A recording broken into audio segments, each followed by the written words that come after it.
Hello दोस्तों। UPS का नाम आप बहुत सुन रहे हैं, यूनिफाइड पेंशन स्कीम, और इसका कंपैरिजन हो रहा है एनपीएस से। दोस्तों ये वीडियो इसलिए बनाया गया है, क्या ये बैंकों में लागू होगी, बैंक इसको लागू करना चाहेंगे या उसके एम्प्लॉय इसको मानेंगे या नहीं मानेंगे। तो इसके लिए दोस्तों यूपीएस पर कंप्लीट वीडियो इसके आगे आपको पूरा मिल जाएगा, उसमें पूरी एक एक बात बताई गई है। मैं यहाँ पे वीडियो आगे बढ़ाने से पहले कुछ छोटे से व्यू रखूँगा कि ये कैसे बेनिफिटेड हो सकती है या नहीं। सबसे पहली बात, एनपीएस में आपका इन्वेस्टमेंट जा रहा था मार्केट में और उसकी अकॉर्डिंग ग्रोथ होगी, और लंबे समय में जब आप 25-30 साल जॉब करेंगे तो एक अच्छी ग्रोथ हो सकती है।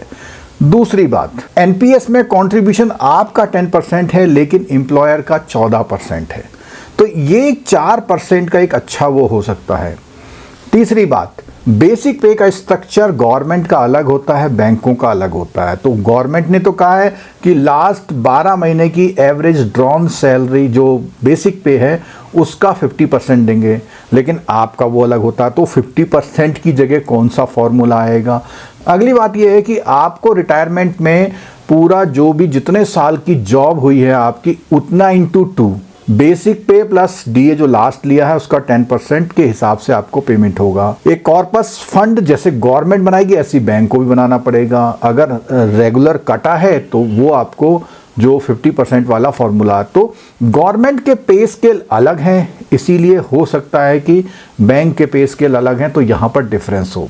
दोस्तों आगे बढ़ने से पहले एक जानकारी हम ये देना चाहते हैं, अगर आप जेआईबी सीआईबी की तैयारी कर रहे हैं, बैंक में एम्प्लॉय हैं और उसको प्रॉपर करके सिंगल अटेम्प्ट में करना चाहते हैं, तो हमारे जो फैकल्टीज़ हैं 17 साल से 30 साल तक की एक्सपीरियंस फैकल्टीज़ आपको लाइव इंटरैक्टिव बैच करा रही हैं, जो कि जेआईबी और सीआईबी दोनों के लिए है। इस समय रिपब्लिक डे ऑफर की सेल चल रही है। जेआईबी 3999 में, सीआईबी 4999 में आपको मिल रहा है, जिसमें आपको एमसीक्यू, आपको revision classes, recording, live marathon classes, concept classes, case study. इसी के साथ अगर सीआईबी की बात करें तो सीआईबी में भी आपको MCQ, case study, revision classes, marathon classes, capsule classes, ये सब आपको मिल रहा है। तो दोस्तों अगर आप चाहते हैं करना तो इसको आप इनरोल कर सकते हैं। इसका लिंक नीचे डिस्क्रिप्शन बॉक्स में दिया है, और मोबाइल एप्लीकेशन जरूर डाउनलोड कर लिए, क्योंकि सारे नोटिफिकेशन आपको उसी से मिलते हैं। हाँ, तो दोस्तों हम बात करते हैं इस पेंशन की। इसमें एक ऑप्शन ये दिया गया है कि अगर आपकी डेथ हो जाती है तो उस पॉइंट ऑफ टाइम पे 60% पेंशन फैमिली के नाम ट्रांसफर हो जाएगी। क्राइटेरिया की बात करें तो मिनिमम 10 ईयर की सर्विस जिस समय आप रिटायर हो रहे हैं, वो अगर आपको बैंक निकाल देता है या आप रिजाइन कर देते हैं तो 10 ईयर वाले में नहीं मिलेगा, फिर आपको मिनिमम 25 ईयर की सर्विस करनी होगी। कुछ डिपार्टमेंट में तो उसमें जो है वो 25 साल वाला क्राइटेरिया नहीं रखा, अगर वहाँ जल्दी रिटायरमेंट हो जाता है तो बैंक को यहाँ पर भी अपने कुछ नियम बनाने होंगे। ठीक है, अगर आप इस नए पेंशन स्कीम में, जैसे यूनिफाइड पेंशन स्कीम में बैंक भी लेके आता है, तो आपका एनपीएस का पूरा कंट्रीब्यूशन जो भी हुआ होगा वो बैंक का हो जाएगा, बैंक आपको पेंशन देगा। तो दोस्तों ये जो ओल्ड पेंशन स्कीम थी जिसमें आपकी लास्ट ड्रॉन का बेसिक पे का 50% प्लस डीए वगैरह वगैरह मिलता था, तो इस पेंशन में जो हमने बताया कि लास्ट 12 महीने की जो एवरेज सैलरी होगी उसका 50% एवरेज का, और प्लस डियरनेस रिलीफ एक कॉन्सेप्ट दिया हुआ है, वो देखते हैं क्या होता है। दोस्तों अगर आप इसके बारे में पूरा डिटेल से समझना चाहते हैं तो इस वीडियो में पहले पेंशन की बेसिक क्राइटेरिया है वो जो मैंने ब्रीफ यहाँ पर आपको कर दिया, और उसके बाद आप आगे देखेंगे तो उसके बाद आपको मिलेगी पूरा जो कैलकुलेशंस है। दोस्तों वीडियो देखने के लिए बहुत बहुत धन्यवाद, थैंक यू सो मच। इस वीडियो को जरूर आप शेयर जरूर कर दीजिएगा। चैनल सब्सक्राइब नहीं किया तो चैनल सब्सक्राइब कर लीजिएगा। चलिए चलते हैं वीडियो की ओर।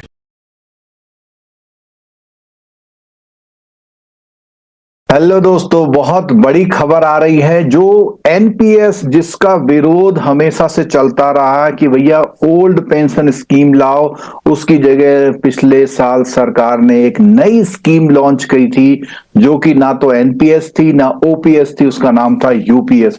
उसके लिए मैंने एक बेहतरीन वीडियो बनाया था, उसमें सारी जानकारी वहां पर आपको दी थी। इस आई बटन पर आप उसको देख सकते हैं। तो दोस्तों ये एक बीच का रास्ता सरकार ने हम लोगों को दिया था, और इसमें ऑप्ट करने का भी ऑप्शन दिया कि आपको कहा कि आप चाहें तो एनपीएस में बने रहे या आप जो है यूपीएस में आ जाएं। कुछ खास बातें इसकी क्या थी। सबसे पहली बात है, इसमें मिनिमम 10,000 की पेंशन का प्रोविजन था। नंबर 2, इसमें जो ईयर सर्विस था वो 25 साल था। 25 साल तक अगर कोई सर्विस कर लेगा, वो अगर वॉलेंटरी रिटायरमेंट लेता है तो उसको इस पेंशन की एलिजिबिलिटी मिल जाएगी। उसके अलावा तीसरा यह था, कोई 10 साल की नौकरी कर लेता है और वो रिटायर हो जाता है, यानी कि जिस समय उसकी रिटायरमेंट एज है उस समय उसकी मात्र 10 साल की सर्विस हुई है, उसको भी पेंशन मिलेगी। अब 25 साल के क्राइटेरिया और 10 साल के क्राइटेरिया, तो इसमें क्या किया था, प्रोपोर्शनेट, जितने साल की उसकी सर्विस हुई होगी उतना, यानी कि 50% उसकी सैलरी का पेंशन फिक्स किया गया था। इस 50% में अगर उसकी सैलरी, उसकी जो जॉब है 25 साल नहीं हुई है, तो आप ऐसा मान लीजिए कि जितने साल कम हुई है उतने परसेंटेज उस रेशियो में कम हो जाएंगे। उसके अलावा फैमिली पेंशन को क्या स्कीम थी कि जो भी उसकी पेंशन बनी थी, अगर उसकी डेथ हो जाती तो जो उसकी बनी थी पेंशन या बनेगी, उसका 60% उसको मिल जाएगा। अब बात आती है कि जो लोग एनपीएस में बने रहने देना चाहते हैं, जो लोग बदलना चाहते हैं, तो उनके लिए रूल ये आया है कि वो एक ऑप्शन मिलेगा उनको, वो बदलना चाहते हैं तो बदल सकते हैं। और जो नए एम्प्लॉय आए हैं, तो नए एम्प्लॉय के लिए क्या कहा गया है कि वो भी एक बार ऑप्शन मिलेगा, वो चाहे तो एनपीएस में बने रह सकते हैं, लेकिन अगर वो एक बार यूपीएस को ऑप्ट कर लेंगे तो वो नहीं होगा। तीसरी एक बात जो इंपॉर्टेंट इसमें आई वो ये आई कि भैया जो भी एनपीएस में आपका कॉर्पस है वो सरकार का हो जाएगा। तो एक क्वेश्चन आता है हमारे मन में कि हमें एनपीएस लेना है या यूपीएस लेना है। तो दोस्तों इसके लिए जो है, अगर आप पुराना बहुत लंबा आपका एनपीएस में अच्छा कंट्रीब्यूशन हुआ है, उस वैल्यू को एक सिंपल कैलकुलेशन से आप ये देखें कि उससे आप क्या कर सकते हैं। मान लिया आपने प्लॉट ले लिया या कहीं पीपीएफ में जमा किया, ऐसी जगह जमा किया जहां पे अच्छी अर्निंग आ रही है, तो वहां पे आपका विवेक काम कर सकता है। यानी आज की सैलरी बेसिक पे प्लस डी पे जो 50% का इन्होंने कॉन्सेप्ट रखा हुआ है, उस हिसाब से ही, ठीक है। और इसकी कैलकुलेशन तो आने वाले समय में और क्लियर होती जाएगी। और दोस्तों, अगर अभी तक आपने इतना वीडियो देखने के बाद चैनल सब्सक्राइब नहीं किया तो ये गलत बात है दोस्तों। मेरी रिक्वेस्ट है कि चैनल सब्सक्राइब कर लीजिए, क्योंकि ऐसे वीडियोस हम लोग लाते रहते हैं आपके बेनिफिट के लिए। जितनी भी जानकारी होती है, कॉम्प्लिकेटेड जानकारी को एक सिंपल फॉर्म में हम आपके लिए लेकर के आते रहते हैं। तो वीडियो को लाइक करिए, शेयर करिए, चैनल सब्सक्राइब करिए और बेल आइकन दबाना मत भूलिएगा। तो दोस्तों हम चलते हैं अब इस वीडियो के उस पार्ट की ओर जिसमें हम एक एक बिंदु को, क्योंकि जिस सरकार ने गजट नोटिफिकेशन जारी कर दिया है, यानी अनाउंसमेंट जो 24 में किया था, 25 में अब गजट नोटिफिकेशन, और ये अनाउंसमेंट केंद्रीय सरकार के कर्मचारियों के लिए है।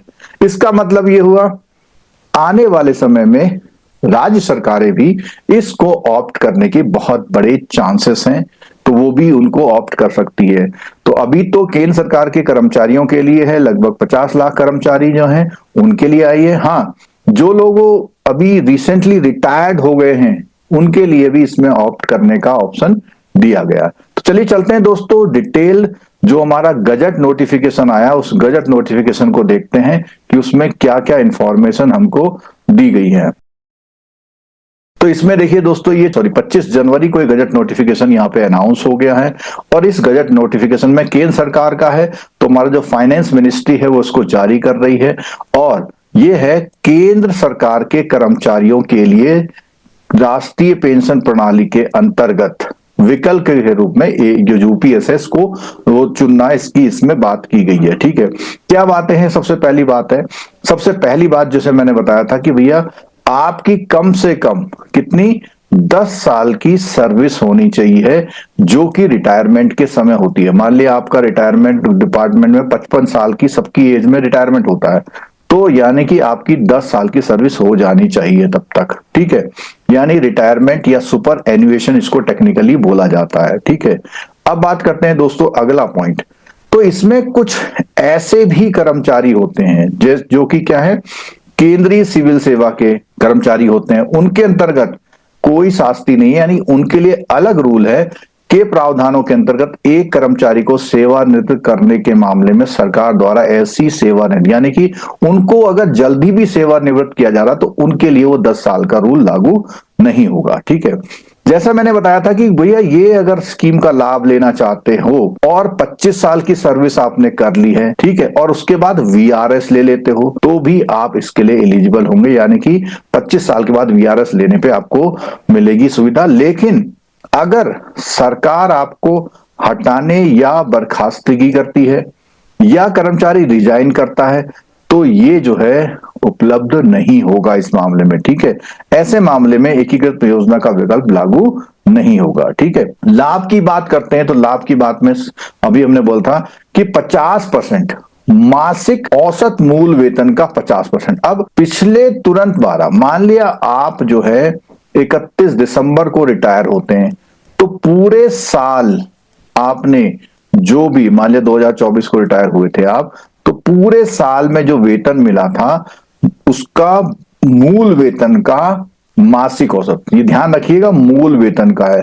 तो आमतौर पर एक कर्मचारी जब 20-25 साल नौकरी कर लेता है और वो लगभग 40,000 पर ज्वाइन करता है तो उसकी लगभग जो बेसिक पे होती है वो 70 के आसपास हो जाती है, 70-75, तो उसका आधा यानी 35-40 हजार रुपए। तो इसका अंदाजा आप मोटा मोटा ही लगा लीजिए कि लास्ट में जो पेंशन आपको मूल वेतन आपका है उसका 50% मोटा अंदाजा आप लगा सकते हैं। तो आमतौर पर अगर आप 60,000 के उसमें है तो 30,000 आपकी तय हो जाएगी, ठीक है, अगर आप रिटायर होने वाले हैं। और अगर आपकी बहुत जॉब है तो जो जितना आपका, आप सीधे स्केल देख लें उसमें पे स्केल में कहां तक पहुंच जाएंगे, उसका आप 50% आप कर लीजिए, ठीक है। पूर्ण सुनिश्चित भुगतान न्यूनतम 25 वर्ष। अब ये जो 50% का स्केल है वो तब होगा जब आप 25 वर्ष की सेवा कर लेंगे। अगर मान लिया आपने केवल जो है 10 वर्ष की सेवा करी है मान लिया, ठीक है, तो आपको 20% ही मिलेगा। यानी जिनकी सेवा कम है, 10 से 25 से कम है, तो उनको और कम पेमेंट मिलेगी, ठीक है। उसके अलावा वही रेशियो में मिल जाएगा। तीसरा, एक इसने बोला हुआ 10 साल या उससे अधिक अगर आपने नौकरी कर ली तो कम से कम आपके हाथ में 10,000 रुपए और दिए जाएंगे, ऐसा कहा गया है, ठीक है। और स्वैच्छिक सेवानिवृत्ति के मामले में उस तारीख से शुरू होगा जिस तारीख को कर्मचारी सेवा में जारी रहते हुए, यानी कि अभी आपकी उम्र है 51 ईयर और आपने वीआरएस ले लिया। अगर आपने यहां पर वीआरएस ले लिया तो आपको 9 साल वेट करना पड़ेगा, यानी आपकी पेंशन जिस दिन रिटायरमेंट की एज थी तभी से मिलेगी, ठीक है। कर्मचारी की अगर मृत्यु हो जाए तो जो भी उसको भुगतान मिल रहा था उसका 60% उसके कानूनी रूप से जो भी उसके पीछे विवाहिता पति या पत्नी है उनको मिल जाएगा, ठीक है। महंगाई राहत, सुनिश्चित भुगतान और पारिवारिक भुगतान। अब ये मामला जो है जैसे महंगाई राहत, तो अभी इस पे बात आ रही है कि अगर किसी समय पे आने वाले 5-10 सालों में इस पेंशन से उसका गुजारा नहीं होता तो कोई रिकमेंडेशन अगर आती है तो वहां पर इस पे कुछ और इंक्रीमेंट की बात कही गई है। महंगाई राहत की गणना सेवारत कर्मचारियों पे लागू महंगाई भत्ते की तरह की जाएगी। महंगाई राहत केवल भुगतान शुरू होने पर ही देय होगी, ठीक है। अगली बात आती है कि अगर आपने जो सर्विस थी, जो एलिजिबल सर्विस थी, प्रत्येक 6 महीने के लिए मासिक परिलब्धियों जिसमें मूल वेतन और महंगाई है का 10% एक मुश्त अनुमति, यानी कि जब आप जितनी आपने जॉब कर ली है तो उस जॉब का हर साल का 6 महीने यानी एक साल में 2 टुकड़े हो गए आपके, ठीक है। उन 2 टुकड़ों में क्या मिलेगा आपको, मासिक परिलब्धियां, जो मासिक आपको मिलता है मूल वेतन और महंगाई भत्ता, उसका 10% से एक मुश्त राशि भी आपको दी जाएगी। यह एक मुश्त भुगतान सुविधा उसको मात्रा को प्रोवाइड, यानी कि आपका जो पेंशन है वो अलग चल रहा है और ये एक राशि आपको अलग से दी जाएगी, ठीक है। एकीकृत पेंशन योजना के 2 निधियां बनाई हैं। एक तो ये जो कर्मचारी अपना हिस्सा देता है और उसी के बराबर सरकार भी देती है, ठीक है, के साथ एक व्यक्तिगत कार्पस और केंद्र सरकार के अतिरिक्त अंशदान का एक पूल, यानी कि केंद्र सरकार इसके अलावा भी एक पूल कॉर्पस बना के रखेगी जिससे कि किसी भी कर्मचारी की पेंशन देने में देरी या अयोग्यता ना हो, यानी कि एलिजिबल अपना फंड बना के रखेगी, ठीक है। कर्मचारियों का अंशदान 10% होगा, केंद्र सरकार का भी 10% होगा और ये सब कहां जमा, वो कर्मचारी के व्यक्तिगत में, यानी कि इनिशियली जो ये 10-10 है वो तो कर्मचारी के व्यक्तिगत कॉर्पस में आएगा और एक अलग से अतिरिक्त बना के रखेगी सरकार, ठीक है। उसके अलावा अगर हम बात करें तो जो भी केंद्र सरकार के कर्मचारी हैं के अनुमानित 8.5% मूल वेतन और महंगाई भत्ता का अतिरिक्त अनुसार, यानी कि सरकार एक पूल में जो बना के रखेगी जिससे कभी भी उसका दिक्कत ना हो, भुगतान सुनिश्चित किया जा सके।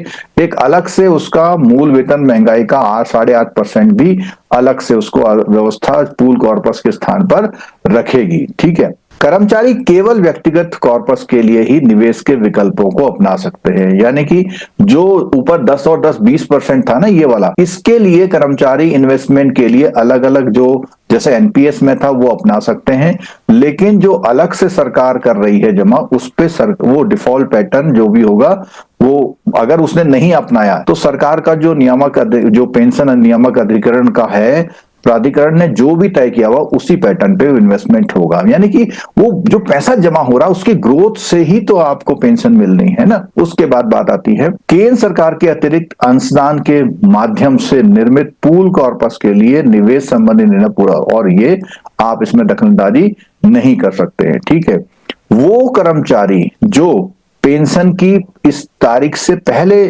सेवानिवृत्त हो गए तो उनको भी इसका विकल्प चुनने का एक मौका दिया जाएगा। ठीक है, एकीकृत ये यूपीएस जो स्कीम है विकल्प के परिचालन में आने वाली प्रभावी तारीख को राष्ट्रीय पेंशन प्रणाली के अंतर्गत केंद्र सरकार के विद्यमान कर्मचारी के साथ साथ केंद्र सरकार के भावी यानी कि जो नए कर्मचारी आएंगे उनको भी इसका एक वो दिया जाएगा।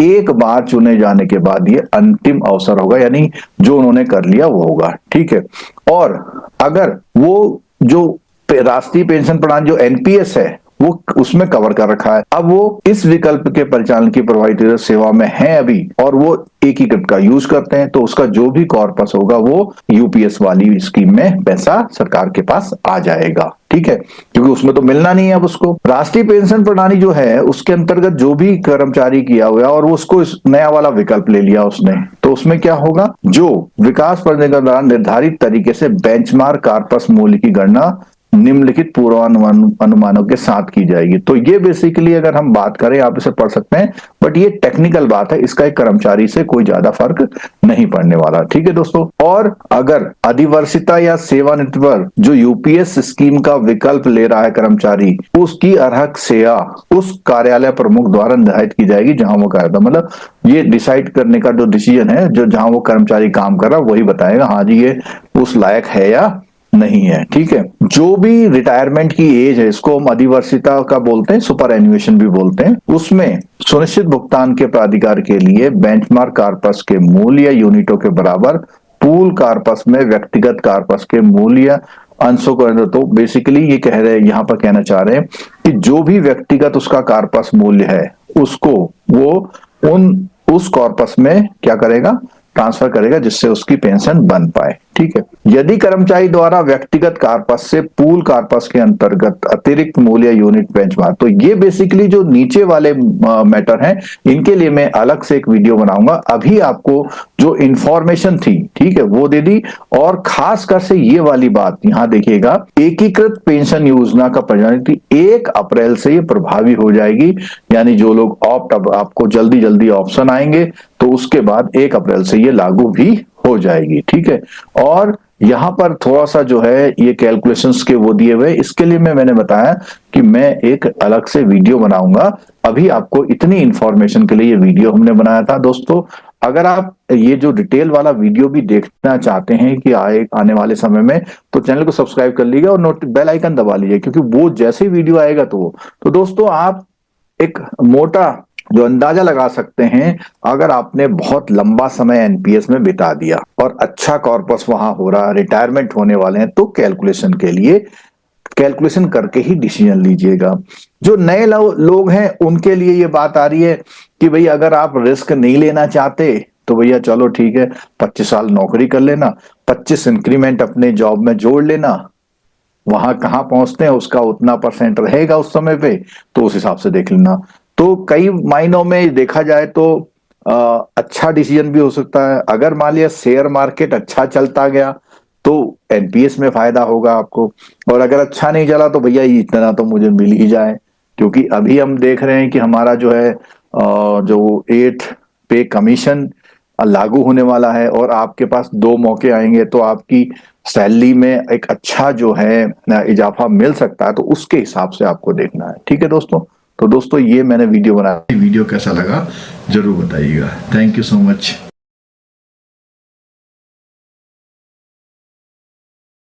हेलो दोस्तों, यूनिफाइड पेंशन स्कीम का पूरा डिटेल आ चुका है। इसका एक वीडियो मैं पहले बना चुका हूं, और उससे पहले जब इसकी अनाउंसमेंट हुई थी वो वीडियो भी बना दिया था। इस वीडियो को बनाने के पीछे खास पर्पज ये है कि कैलकुलेशन कैसे करें। आपके मन में बहुत सारे सवाल होंगे कि मैंने तो ज्वाइन इतने साल पहले किया था, मैं तो बीच में कहीं डेपुटेशन में चला गया था, 5 साल मेरा पेंशन कंट्रीब्यूशन कटा नहीं, अगर मैं कुछ पैसा बीच में निकाल लेता हूं तो क्या होगा। तो ये सारी चीजें देखते हुए, कैलकुलेशन एक कॉम्प्लिकेटेड चीज है इसकी, तो इस वीडियो में बेसिकली मैं कवर करूंगा कैलकुलेशन का पार्ट। बेसिक बातें पीछे वीडियो में देख सकते हैं। इस वीडियो में भी कुछ बेसिक बातों के बाद जो इस सर्कुलर की बेसिक जो पॉइंट्स हैं उनको मैं लास्ट में करूंगा। पहले मैं कवर करूंगा आपकी कैलकुलेशन वाला पार्ट, क्योंकि कुछ लोगों ने हो सकता है पुराना वीडियो देख लिया हो। जिन्होंने पुराना वीडियो नहीं देखा तो इस वीडियो को पूरा देखिएगा, तभी आपको समझ में आ पाएगा कि ये जो यूनिफाइड पेंशन स्कीम्स है ये क्या है। अगर अभी तक आपने इतना वीडियो देखने के बाद चैनल सब्सक्राइब नहीं किया तो ये गलत बात है दोस्तों। मेरी रिक्वेस्ट है कि चैनल सब्सक्राइब कर लीजिए, क्योंकि ऐसे वीडियोस हम लोग लाते रहते हैं आपके बेनिफिट के लिए। जितनी भी जानकारी होती है, कॉम्प्लिकेटेड जानकारी को एक सिंपल फॉर्म में हम आपके लिए लेकर के आते रहते हैं। तो वीडियो को लाइक करिए, शेयर करिए, चैनल सब्सक्राइब करिए और बेल आइकन दबाना मत भूलिएगा। तो दोस्तों इसके सबसे पहले मुख्य पॉइंट पे बात कर लेते हैं। चलिए अब चलते हैं कंप्लीट सर्कुलर की ओर। पहले मैं कैलकुलेशन पार्ट करूंगा, उसके बाद बेसिक बातें, क्योंकि बेसिक बातें वही हैं लगभग। तो पहले आप कैलकुलेशन पार्ट देख लीजिए। अगर किसी ने पुराना वीडियो नहीं देखा तो या तो कैलकुलेशन पार्ट के आगे का वो वीडियो पहले देख लीजिए, तब इसको देखिए तो ज्यादा समझ में आएगा। लेकिन जिन्होंने पुराना वीडियो देख लिया उनके लिए ये पार्ट बहुत इंपॉर्टेंट है, ध्यान से देखिएगा। देखिए दोस्तों, जो ये पूरी कैलकुलेशन का फंडा है वो 5 पॉइंट पे निर्भर करता है। और वो 5 पॉइंट क्या है? जैसे रिटायरमेंट के समय यानी पेंशन एलिजिबिलिटी के समय पिछले 12 महीने का जो भी उसने मूल वेतन लिया हुआ है उसका औसत क्या है, यह है पॉइंट नंबर 1। कोई भी कर्मचारी 25 साल की सेवा कर लेता है, यानी 25 साल इंटू 12 यानी 300। तो इसको क्यों नाम दिया गया है कि भाई इतनी जो है क्वालिफाइंग सर्विस है एक तरह से। तो 300 महीने की सर्विस वाला बंदा अगर है वो, या उससे ज्यादा वाला। तीसरा पॉइंट आता है कि उस कर्मचारी ने अपने सारे कंट्रीब्यूशन टाइम से जमा किए हैं और कोई भी चूक नहीं करी है, यानी 25 सालों तक या उससे ज्यादा समय तक अगर उसने पूरा अपना पेमेंट किया है तो। अगला पॉइंट है कर्मचारी ने निवेश का डिफॉल्ट पैटर्न, यानी डिफॉल्ट पैटर्न का मतलब है कि जो जैसे एनपीएस में होता था कि जो भी गवर्नमेंट पैसा डाल रही है उसका डिफॉल्ट पैटर्न उसने फिक्स कर रखा है। आप अपने वाले पैसे के लिए किसी में कम ज्यादा कर सकते हैं, लेकिन जो डिफॉल्ट पैटर्न है उसके अकॉर्डिंग ही उसने चुना हुआ है। वो अपनी तरफ से कोई भी उसमें 19-20 नहीं कर रहा है। पांचवा पॉइंट है उसने कोई भी विड्रॉल नहीं किया है। बीच में कभी कभी ऐसा होता है जरूरत पड़ जाती है, एनपीएस से भी हम विड्रॉल कर लेते हैं, तो ऐसा विड्रॉल तो नहीं किया है, क्योंकि इससे आपकी ओवरऑल पेंशन पे इफेक्ट पड़ने वाला है। तो दोस्तों इसमें अगर सबसे पहला जो केस लिया गया है उस केस में बताया गया कोई भी बंदा इन 5 पॉइंटों को पूरा पूरा पूरा करता है तो। अगर आप अपनी सही जानकारी चाहते हैं तो नीचे एक लिंक दिया गया, उस लिंक में अपना ज्वाइनिंग, बेसिक पे और कितनी ईयर है, एज है, वो लिख दीजिएगा। तो उससे एक टेंटेटिव आइडिया हम आपको दे देंगे कि आपकी पेंशन कब मिलने वाली है। खासकर से इसमें ज्यादा सोचने का विषय उन लोगों के साथ है जो अभी रिटायर होने वाले हैं। देखिए दोस्तों, इसका जो बेसिक फॉर्मूला बनाया गया है वो P/2 into Q/300 into IC upon BC ये करके बनाया गया है। तो अब इसमें अब हर एक चीज को देखना होगा हमें। जैसे अगर मान लिया उसका कुल जो जमा पैसा है उसका 50 लाख का मूल्य आ गया है और वो 10,000 यूनिट है, आईसी के रूप में है, इसका मतलब जो उसका कॉर्पस है वो कॉर्पस इतना जमा हो गया है अगर, और जमा हो जाना चाहिए था। देखिए इसके लिए मैं यूज करूंगा, जैसे मान लिया मैंने आपके सामने पे स्केल खोल दिया, आपका हर साल इंक्रीमेंट लगता है। तो अगर मैं इस 42 ग्रेड पे वाले पे बात करता हूं तो हर साल इसका 10% यहां से जाएगा, यानी 3540 यानी 3,540 रुपए यहां से जाएगा, 3,540 सरकार से जाएगा। तो ये अगर 10-10% नियमित रूप से गया है, कोई इसमें गड़बड़ नहीं हुई है, यानी पूरा का पूरा जमा हुआ है। तो इसमें जब हम बात कर रहे हैं कि अगर पूरा जमा होता है तो उन्होंने कैलकुलेट करके देख लिया, मान लिया उसका 50 लाख बनता है और 50 लाख बनता है जिसको बेंचमार्क कॉर्पस कह रहे हैं, और उसका जमा भी इतना हुआ, यानी दोनों चीज सेम है, जितना होना चाहिए जमा उतना हुआ है। ठीक है, तो उस केस में क्या होगा, फॉर्मूला क्या बनेगा। अभी हमने देखा था कि उसकी जो लास्ट हम सैलरी मान रहे हैं कि उसने जो लास्ट मूल वेतन लिया था, औसत मासिक वेतन कितना, 12 महीने इतना लिया था। तो अगर हम इस फॉर्मूले में वैल्यू रखते हैं तो सिंपल है, 45,000 जो उसका पूरा एवरेज बना है 12 महीने का लास्ट का, अपॉन 2 इंटू, अब यहाँ पे क्यू, उसकी क्वालिफाइंग सर्विस पूरे 25 साल की है तो 300, और होनी चाहिए थी 300, ठीक है। उसका जो कॉर्पस इंडिविजुअल है 50 लाख, तो उसका बना भी इतना है। तो सिंपल इसमें फॉर्मूला आ रहा है, यहाँ बाई 2 क्यों कह रहा है, क्योंकि 50% मिलना है इसलिए। तो बहुत कॉमन कैलकुलेशन में ये बोला गया है कि भैया उसे 22,500 मिलेंगे। और एक डियरनेस रिलीफ की बात की गई है इस स्कीम के बारे में, जिसको डिसाइड किया जाएगा। अगर लगता है सरकार को कि भैया इतने से तो उसका कुछ नहीं होने वाला, तो वो डियरनेस रिलीफ को डालेगी इसमें, तो आपकी पेंशन 22,500 प्लस डीआर बन जाएगी। यानी आप इन 5 शर्तों को अगर पूरा करते हैं तो। दूसरा केस आता है, यहां पर सेकंड केस में बोला हुआ है कि जो भी इंप्लॉय है वो फर्स्ट और 3 से 5 यानी दूसरे नंबर की नहीं करता। अब दूसरा नंबर कौन सा है, यानी उसने 25 साल की नौकरी नहीं करी है। तो हमने बात की थी कि जब 25 साल की नौकरी नहीं करी है, मान लिया उसने 10 साल की नौकरी करी है, तो जो 50% का कॉन्सेप्ट था, 25 साल के लिए 50% है, अगर 10 साल की करेगा तो ऑटोमेटिकली 50% घट के 20% आ जाएगा। यानी वो जो 50% मिल रहा था वो 20% मिलेगा उसको, क्योंकि उसकी सर्विस इतनी लंबी नहीं हुई है, वो कॉर्पस नहीं आ पाया होगा वहां पर। तो यहाँ पे उदाहरण के रूप में उन्होंने माना भैया उसने कितने साल की सर्विस करी है, 15 साल की, तो 300 की होनी चाहिए, 300 महीने की, लेकिन उसने 180 महीने की गई है। तो यहां पर क्या होगा फॉर्मूले में, इस फॉर्मूले में यहां 300 के ऊपर की जो जगह है वो 180 हो जाएगी। यानी इससे क्या फर्क पड़ेगा, इससे जो 50% वाला मामला है वो टूट जाएगा। अब एक बात करते हैं यहां पे, अगर मैं इसमें कॉमन कैलकुलेशन की बात करता हूं यहां पे दोस्तों, 15 साल, 25 साल में हम कह रहे हैं कि भैया 50% देंगे, 25 साल में हम बोल रहे हैं 50% देंगे। अगर उसने 1 साल की नौकरी करी है तो 50/25 हो जाएगा, सिंपल मैथमेटिक्स की बात करते हैं। और लेकिन उसने करी है कितने साल की, 15 साल की। अगर उसने 15 साल की जॉब करी है तो 50 इंटू 15 अपॉन 25 तो इस हिसाब से हम देख पा रहे हैं कि उसे मिलेगा 30%। कितना मिलेगा, 30%। अब यहाँ पे जो 30% है उसकी जो एवरेज हमने निकाली थी, तो एवरेज हम बार बार देख पा रहे थे कितनी है, ऊपर हमने देखा था 45,000 है। तो 45,000 का अगर हम 30% सीधे सीधे भी निकाल दें तो वहां पर कितना बन जाएगा, 45,000 का 30% निकालेंगे तो देखिए इतना ही बनेगा। तो इस फॉर्मूले से निकालें या जो सिंपल मैथमेटिक्स जानते हैं उससे निकालें तो भी इतना हुआ।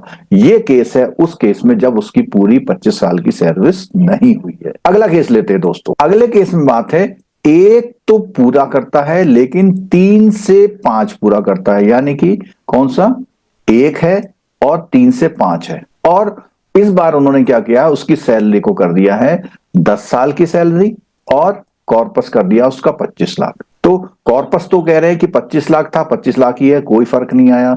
और इधर आ गया आपका, इस बार 10 साल की नौकरी आई तो इतना। तो बहुत कॉमन सेंस में जैसे मैंने बताया कि अगर 10 साल है तो 10 साल में हमने बताया था कि 25 साल में 50%, तो 10 साल में आपका कितना हो जाएगा, 20% हो जाएगा।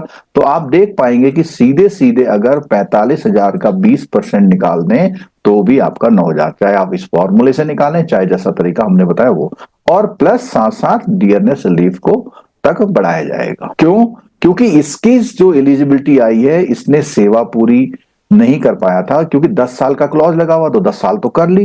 तो 10 साल वालों के लिए नियम आया कि भैया कम से कम उसे 10,000 तो मिलेंगे, जबकि कैलकुलेशन में कितना आया, 9। और इसमें ध्यान रखना है कि बीच में उसने विड्रॉल ना किया हो जितना उसका कटना चाहिए था प्रॉपर कट के आया हो। अब दोस्तों बात करते हैं तीसरे नंबर केस की, जहां पर फर्स्ट, थर्ड और फोर्थ शर्तें पूरा करता है। देखते हैं जरा एक बार और, फर्स्ट, थर्ड और फोर्थ पूरी करता है, यानी कि दो चीज नहीं, एक तो उसकी सर्विस कम है और दूसरा उसने कोई निकासी की है। तो इस केस में कैसे होगा दोस्तों, तो इसमें बोला 10 साल, यानी कि सर्विस पूरी नहीं की है, बिल्कुल ठीक हो गया। और यहां पर उसका जो कॉर्पस है बनना चाहिए था 25, क्योंकि उसने बीच में कहीं निकासी कर लिया, बीच में गैप मार दिया, तो उसका बना है 22। तो यहां पर क्या होगा, उसी रेशियो में उसकी पेंशन में फर्क पड़ेगा। बनना चाहिए था 25 लाख, जो कि चार्ट से मिल जाएगा। उसकी पूरे जीवन की जो बेसिक पे थी उसका 10% निकाल लेंगे तुरंत और पता लगा लेंगे भाई ये तो आया नहीं, इसका कब कब कम आया है। अब ये कैसे पता लगेगा दोस्तों, इसका पता लगेगा जब आपका एनपीएस कटता था उस स्टेटमेंट से मालूम हो जाएगा। अगर आपने बीच में एनपीएस में पैसा नहीं जमा किया है, 3 साल बीमार रहे, नहीं हुआ कुछ हुआ, तो वहां से कंपेयर होगा यहाँ पे। और सेवा उसकी बिल्कुल है तो 20% के हिसाब से आ जाएगा यहाँ पर। तो यहाँ पर क्या है कि वो 9,000 जो बनना था, तो 9,000 के हिसाब से उसका 10 मिल रहा था वहां पे, लेकिन यहां पर उसे 10,000 वाला फायदा नहीं मिलने वाला। क्यों? क्योंकि उसका कॉर्पस उसने निकाल लिया, अब उसकी वजह से कम हो गया है। अगर उसकी वजह से कम नहीं हुआ होता तो उसे निश्चित रूप से 10 मिलते, लेकिन यहां पर उसको नुकसान होगा क्योंकि उसने पैसा निकाल लिया है। अगर मैं नेट सेल में बात करूं कि जो आपका पैसा वहां निर्धारित रूप से जमा होगा, तो आपको वो जो क्राइटेरिया है 50% पेंशन वाला वो पूरा होगा। अगर आपने बीच में डिस्टरबेंस करी है तो उसका रेशियो निकलेगा। दोस्तों अगले केस की बात करते हैं। तो अगला केस ये कहता है कि अगर कर्मचारी ने फर्स्ट, सेकंड, फोर्थ और फिफ्थ यानी थर्ड नंबर को छोड़ दिया। अब थर्ड नंबर क्या है देखते हैं। थर्ड नंबर में कहता है कि उसने कोई चूक नहीं करी है, यानी कि चूक हो गई है उससे, ये नहीं है, ये शर्त है, ये शर्त फुलफिल नहीं कर रहा है, यानी कि उससे कोई चूक हो गई है, और बाकी शर्तें पूरी करी हैं। जैसे कि उससे चूक होने से क्या होता है, आपका जो नियम का कॉर्पस बनना चाहिए था, बेंचमार्क कॉर्पस, वो नहीं बन पाता है क्योंकि आपने कुछ समय नहीं दिया, इंडिविजुअल कॉर्पस नहीं बन पाया आपका उतना, ठीक है। तो यहां पर क्या है, इस फॉर्मूले में क्या होगा, एक तो यहां पे कॉर्पस आपका कम हो गया, लेकिन सर्विस आपकी पूरी है, 50% आपको पूरा मिलना, तो इस हिसाब से आपका ये बन के आता 20,250। जबकि उसकी सैलरी, क्योंकि हर केस में हमने सैलरी कितनी ले रखी है उसकी लास्ट 45,000, तो 45,000 अगर सैलरी ले रखी है तो उसका जो 50% होता है वो बनता है 12,500। अगर 45,000 सैलरी है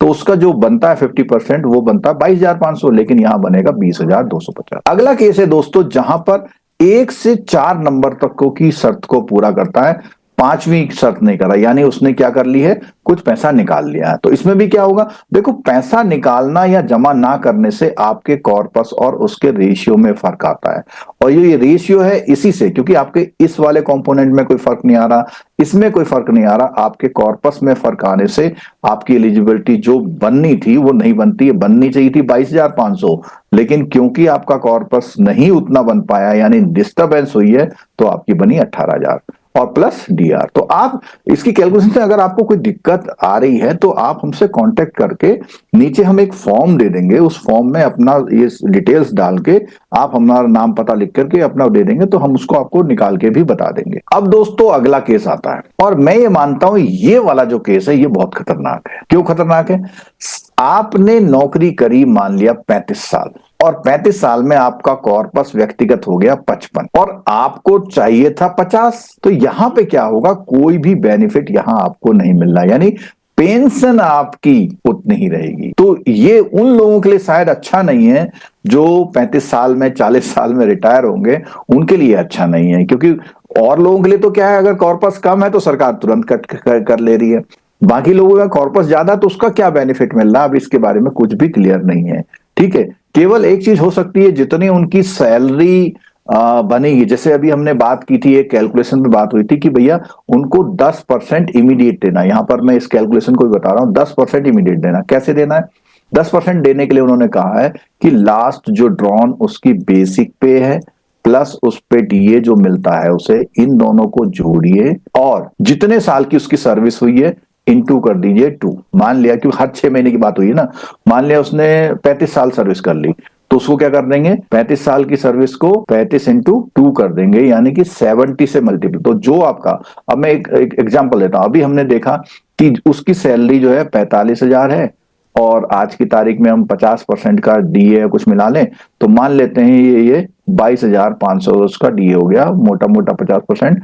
तो उसकी जो सैलरी बन रही है वो 67,500 बन रही है। तो अगर हम 67,500 को का 10% निकालेंगे तो ये हो जाएगा हमारा 6,750, और 6,750 इंटू हो जाएगा हमारा 70, इंटू क्या हो जाएगा 70। तो अगर हम इसके हिसाब से देखते हैं तो क्या एक अंदाजा आप लगा सकते हैं कि 6750 इंटू 70 तो ये बन जाएगा दोस्तों 005 इतना। तो लगभग 4,72,000 रुपए से जो 10% का इमीडिएट मिलना, ये रकम बहुत कम है।